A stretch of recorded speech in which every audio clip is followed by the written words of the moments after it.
கனமழை மிக வலுவாகவும், தீவிரமாகவும் பதிவாகும் அப்படிங்கிறதுல எந்த மாற்றமும் கிடையாது. பல மாவட்டங்கள்ல, பல தேதிகள்ல நமக்கு மழை பொழிவுகள் ரொம்ப தீவிரமாக, அதிகமாகவே நமக்கு பதிவாக தான் போகிறது. ஏற்கனவே நம்ம அறிவிப்புகள் நெறைய கொடுத்திருந்தோம். எந்தெந்த தேதிகள்ல மழை வரும், எப்பொழுது கனமழை வரும், எங்கெல்லாம் மிக கனமழை, எங்கெல்லாம் கனமழைங்கிற பல தகவல் நம்ம ஏற்கனவே உங்களுக்கு நம்ம கொடுத்தாச்சு.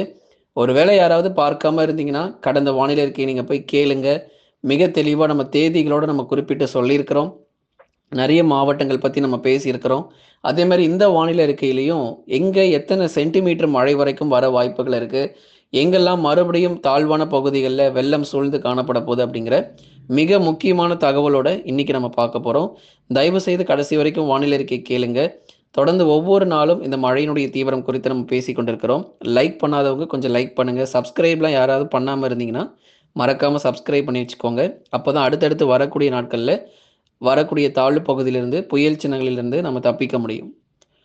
ஏற்கனவே இந்த வலுவான மழை பொழிவுகள் தமிழ்நாட்டுல இப்ப கொஞ்சம் குறைஞ்சு போனத நம்ம பார்த்தோம். பெங்கல் புயலுக்கு அப்புறம் பெருசா எதுவும் மழை வந்தது போல நமக்கு தெரியல.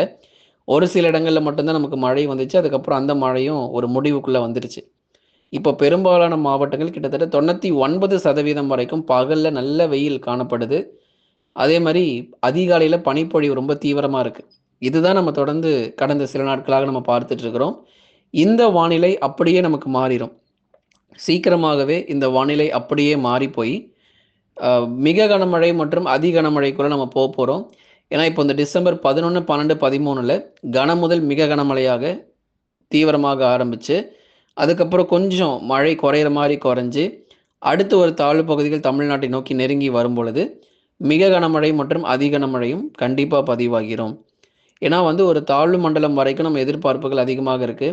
டிசம்பர் மாதத்தில் எல்லா வருஷமே சரி, நம்ம எல்லா வருஷமே எடுத்து பார்த்தாலும், டிசம்பர் மாதத்தில் வெள்ளம் வராம போனதே கிடையாது. மாண்டஸ் புயலாகட்டும், மிச்சங் புயலாகட்டும், அதுக்கு முன்பதாக வந்த வர்தா புயல், எந்த புயல் சின்னங்கள நீங்க எடுத்துக்கிட்டாலுமே, இந்த டிசம்பர் மாதங்கள்ல ஒரு தாக்கம் அப்படிங்கிறது ரொம்ப அதிகமாக இருக்கும்.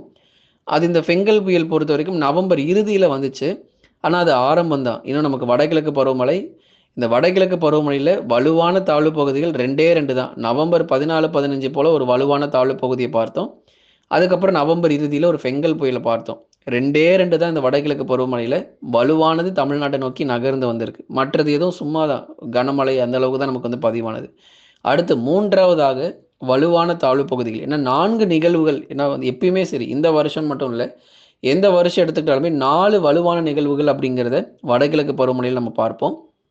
நவம்பர்ல 2, டிசம்பர்ல 1, அதுக்கப்புறம் ஜனவரி மாதத்துல ஒரு வலுவான நிகழ்வுகள் அப்படிங்கிறது இருக்கும். இந்த டிசம்பர்ல அந்த வரக்கூடிய அந்த வலுவான நிகழ்வு பொறுத்தவரைக்கும், குறிப்பாக 17ஆம் தேதியிலிருந்து 22ஆம் தேதிகள் வரை இந்த காலகட்டங்கள்ல அந்த வலுவான நிகழ்வு பொறுத்தவரைக்கும் டிசம்பர் மாதத்துல கண்டிப்பாக வரும். அப்படி வரும்போது எங்கெல்லாம் வெள்ள பாதிப்புகள் இருக்கும்னா, சென்னை முதல் புதுக்கோட்டை தான் இப்போ வரைக்கும் அதிக பாதிப்புகள் ஏற்படலாம் அப்படிங்கிற எதிர்பார்ப்பும் அதிகமாக இருக்கிறது.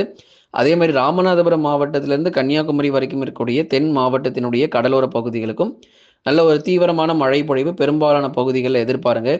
எங்கெல்லாம் நமக்கு மழை சரிவர பெய்யாம இருக்கோ, கண்டிப்பா அந்த பகுதிகள்ல கனமழை அப்படிங்கிறது தொடர்ந்து தீவிரமாக இருக்கும். மழை சரிவராத மாவட்டங்கள், மழை சரிவர பெய்யாத மாவட்டத்திற்கும் பரவலான மழை பொழிவுகள் தொடர்ந்து உண்டு. எந்தெந்த இடங்களுக்கு கனமழை வரும் அப்படிங்கிற அறிவிப்புகள் நம்ம தொடர்ந்து கொடுத்திருந்தோம். சென்னை, திருவள்ளூர், காஞ்சிபுரம், செங்கல்பட்டு, விழுப்புரம், கடலூர், புதுச்சேரி மற்றும் காரைக்காலில் பெரும்பாலும் கனமழையும், சில இடங்களில் மிக கனமழையும் பதிவாகும். 10 முதல் 15 சென்டிமீட்டர் மழை வரைக்கும் பதிவாகும். அதே மாரி நாகப்பட்டினம், தஞ்சாவூர், திருவாரூர், மயிலாடுதுறை, அரியலூர், பெரம்பலூர், திருச்சி மற்றும் புதுக்கோட்டை உள்ளிட்ட மாவட்டங்களிலும் பெரும்பாலான பகுதிகளில் கனமழையினுடைய தீவிரம் அதிகரிக்க வாய்ப்புகள் இருக்கு. மழை குறைஞ்சிடுமா அப்படின்னா, கண்டிப்பா மழை குறையவே குறையாது. நெறைய மாவட்டங்கள்ல இனிமே தான் நமக்கு மழை வாய்ப்புகள் அதிகமாக இருக்கும். வெயில பார்த்து தயவு செய்து ஏமாந்துராதீங்க. பகல்ல வரக்கூடிய வெயில பார்த்து தயவு செஞ்சு ஏமாந்துராதீங்க. உங்களுக்கு நம்ம குறித்த தேதியில கண்டிப்பா நமக்கு மழை தொடங்கிரும். நெறைய மாவட்டங்கள்ல பள்ளி மற்றும் கல்லூரிகள் விடுமுறை விடப்படணும்னு சொல்லி கமெண்ட்லலாம் கேட்குறீங்க. அதனால நெறைய தேர்வுகள் இந்த ஃபெங்கல் புயல்ல ஒத்திவைக்கப்பட்ட தேர்வுகள்லாம் இப்போ நடந்து போயிட்டுருக்கு. அதனால எங்களுக்கு இப்பவே எங்களுக்கு மறுபடியும் ஒரு மழை வருமான்னு நீங்க சொல்லணும் அப்படின்னு சொல்லி கமெண்ட்ஸ்லலாம் கேட்டிருந்தீங்க. தற்போதைய நிலவரப்படி அதுதான் நம்ம சொல்லியிருந்தோம். தேதிகள் கொடுத்திருந்தோம். 11லேருந்து 13 வரைக்கும் மிக வலுவான மழை பொழிவுகள் கடலோர மாவட்டத்தில தொடர்ந்து இருக்கும். புதுக்கோட்டை, தஞ்சாவூர், திருவாரூர், திருச்சிராப்பள்ளி மாவட்டத்திலும் பரவலான கனமழைக்கான வாய்ப்புகள் அதிகம் உண்டு. டெல்டாவிலும் பலத்த மழை எதிர்பாருங்க. மிக கனமழை வரைக்கும் இந்த ஆரஞ்ச் அலர்ட் என்று சொல்லக்கூடிய அந்த மிக கனமழை வரைக்கும் இப்போ இருக்கும். அதுக்கு அடுத்து வரக்கூடிய சுற்று மழை பொழிவுல நம்ம ஆரஞ்ச் அலர்ட் முதல் ரெட் அலர்ட் வரைக்கும் ஒரு சில மாவட்டத்தில பார்க்க தான் போகிறோம். புயல் சின்னங்கள் தொடர்ந்து கண்காணிக்கப்பட்டே வருது. சக்தி புயல் வருமா? அப்படிங்கிறது நெறைய பேர் வந்து கேட்டிருந்தீங்க. இந்த சக்தி புயல் வருமா? வராதா? அப்படிங்கிற தொடர்ந்து கண்காணிப்புல நம்ம வைத்திருக்கிறோம். நெறைய தாழ்வு பகுதிகள், தாழ்வு மண்டலங்கள் தொடர்ந்து அடுத்தடுத்து நமக்கு வந்து உருவாகிட்டே தான் இருக்கும். இதுக்கு வந்து ஒரு முடிவே கிடையாதா? அப்படின்னு நெறைய பேர் கேட்குறீங்க. முடிவு இருக்கு. அடுத்த வருஷம் நமக்கு ஜனவரி மாதங்கள் வரைக்கும் சற்று வலுவான மழை பொழிவு அப்படிங்கிறது வரைக்கும் கண்டிப்பா இருக்கும்.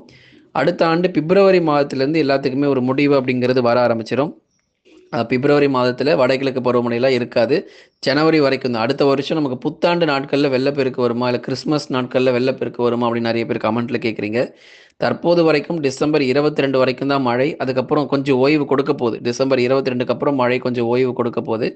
அதனால கிறிஸ்மஸ் மற்றும் புத்தாண்டு பொறுத்தவரைக்கும் பனிப்பொழிவு தான் இருக்க போகுது. அதிகமா நமக்கு வந்து மழை தீவிரம், வெள்ளப்பெருக்கு அப்படிங்கிறது தற்போது வரைக்கும் இல்ல. அப்படி ஒரு சூழ்நிலை ஒருவேளை கிறிஸ்மஸ் நாட்கள்ல உருவாச்சு அப்படின்னா கண்டிப்பா நம்ம சொல்றோம். ஏன்னா 2011ல வந்து தானே புயல் கடைசியில அந்த புத்தாண்டு அன்று வந்ததுனால எல்லாருமே பயந்து போயிருக்கிறாங்க. கடலூர் மாவட்டங்கள்ல 2011ஆம் ஆண்டு தானே புயல் அப்படிங்கிற ஒரு புயல் ஒண்ணு வந்துச்சு. அந்த புயல் வந்து பார்த்தீங்கன்னா, கிட்டத்தட்ட 140 கிலோமீட்டர் வேகத்தில அது சூறாவளி காற்று வீசி கிட்டத்தட்ட பல மரங்கள், விவசாய நிலங்கள் எல்லாமே வந்து பாதிக்கப்பட்டு மின் கம்பங்கள் எல்லாமே தூக்கி வீசப்பட்டது.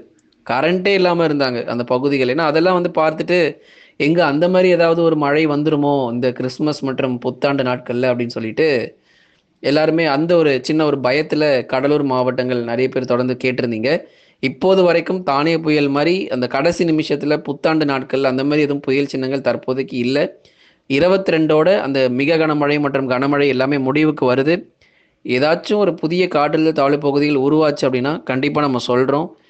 உள் மாவட்டத்தில இருக்கிறவங்க, வேலூர்லேருந்து சேலம் வரைக்கும் இருக்கக்கூடிய உள் மாவட்டத்தில இருக்கிறவங்க, அதே மாரி மேற்கு தொடர்ச்சி மலையொட்டிய மாவட்டத்தில இருக்கிறவங்க, எல்லாருக்குமே சொல்ற ஒரே ஒரு விஷயம் என்ன அப்படின்னா, இந்த மிதமான மழை, கனமழைங்கிறது உள் மாவட்டத்தில பகுதியாக இருக்கும். ஆபத்துகள் அப்படின்னு எடுத்துக்கிட்டா கடலோர மாவட்டங்கள் மட்டும் தான். அதனால தமிழ்நாடு முழுவதும் 38 மாவட்டத்திற்கும் ஆபத்துகள் கிடையாது. ஒரு 10லேருந்து 13 மாவட்டங்கள் சற்று வலுவான மழை பொழிவுங்கிறது ரொம்ப தீவிரமாக இருக்கும். கடலோர பகுதிகள், டெல்டா மாவட்டங்கள் மட்டும் அதிக மழை எதிர்பாருங்க. உள் மாவட்டங்கள், மேற்கு தொடர்ச்சியில இருக்கிறவங்க கொஞ்சம் கவனமாக இருங்க. ஏன்னா, உங்களுக்கு வந்து மிதமானதுலேருந்து கனமழையா இருந்தாலுமே கூட, அடுத்த சுற்றின் மழைன்னு ஒண்ணு இருக்கு இல்லையா? அந்த 17லேருந்து வரக்கூடிய மழை பொழிவு, ஒரு காற்றழுத்த தாழ்வு மண்டலம் வரைக்கும் போகிறது. நாகப்பட்டினத்திலேருந்து கன்னியாகுமரி வரைக்கும் நல்ல ஒரு வலுவான மழை பொழிவுகள் இந்த கிறிஸ்மஸ் நாட்கள் முன்பதுக்குள்ள நம்ம எதிர்பார்க்க முடியும். தென் மாவட்டத்திலேருந்து நெறைய பேர் பார்க்குறீங்க. தென் மாவட்ட பகுதிகளுக்கு சற்று வலுவான மழை பொழிவுகள் எப்போ நமக்கு வந்து வர ஆரம்பிக்கும் அப்படின்னா, இந்த டிசம்பர் 17க்கு அப்புறம் நல்ல ஒரு வலுவான மழை பொழிவுகள் தென் மாவட்டங்களிலும் எதிர்பார்க்க முடியும் அப்படிங்கிறத நம்ம சொல்லிடுறோம். நீங்க மறக்காம லைக் பண்ணுங்க. எல்லாருமே சப்ஸ்கிரைப் பண்ணி சப்போர்ட் பண்ணுங்க. ஒவ்வொரு நாளும் துல்லியமான வானிலை அறிக்கையை பெற்றுக்கொள்ளுங்க.